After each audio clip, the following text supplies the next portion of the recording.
پیارے بچوں السلام علیکم۔ U P S Nowpora sub class چھٹی سبجیکٹ اردو، موضوع ہے نیک عادات۔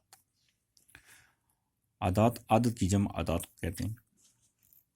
انسان کو اس کی عادتوں سے پہچانا جاتا ہے۔ انسان کی عمر جتنی زیادہ ہوتی ہے اتنی اس کی عادتیں پختہ ہوتی ہیں۔ وہ انسان کی پہچان کیا؟ اس کی عادتیں۔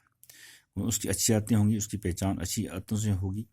انسان کی عمر جتنی زیادہ ہوتی ہے اتنی اس کی عادتیں پختہ ہوتی ہیں۔ انسان جتنا بڑا ہوتا جاتا ہے اس کی عادتیں میں کیا ہوتی ہیں؟ بڑی ساتھ میں پختہ ہوتی جاتی ہیں، مضبوط ہوتی جاتی ہیں۔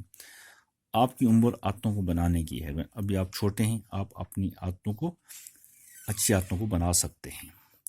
آج آپ میں جو عادت پڑ جائے گی، نماز پڑھو گے، نمازی ہو جاؤ گے، سبق پڑھو گے تو اچھی طرح سے کامیاب ہوتے رہو گے۔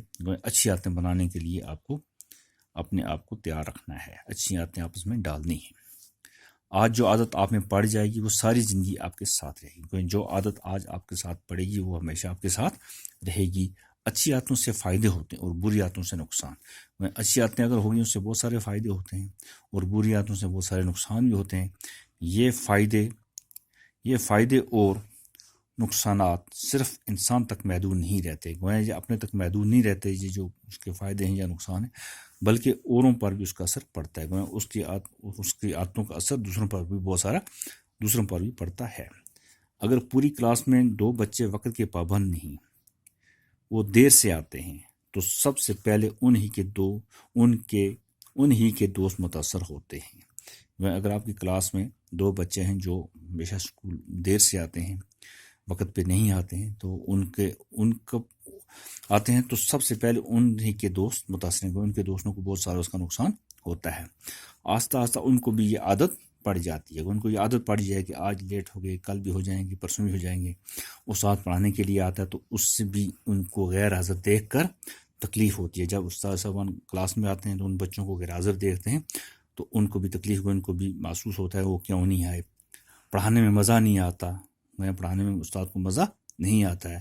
پڑھائی شروع کرنے کے بعد جب وہ آ جاتے ہیں تو استاد کو کچھ باتیں دہرانا پڑتی ہیں۔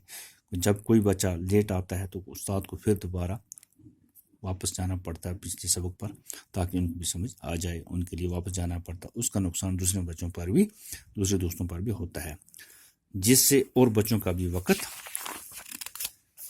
ضائع ہوتا ہے۔ جب ان سے دیر سے آنے کی وجہ پوچھی جاتی ہے تو یہ ایک دن ایک بہانہ بناتے ہیں اور دوسرے دن دوسرا بہانہ۔ ان سے جب استاد صاحب پوچھتے ہیں کہ آپ لیٹ کیا ہوئے، وہ کیا بہانے بناتے ہیں بہت سارے، آج یہ ہوا، آج وہ ہوا، آج نہیں آ سکا، یہ نہیں آ سکا، کل وقت پہ آ جاؤں گا۔ بہت سارے بہانے بناتے ہیں اور دوسرے دن بھی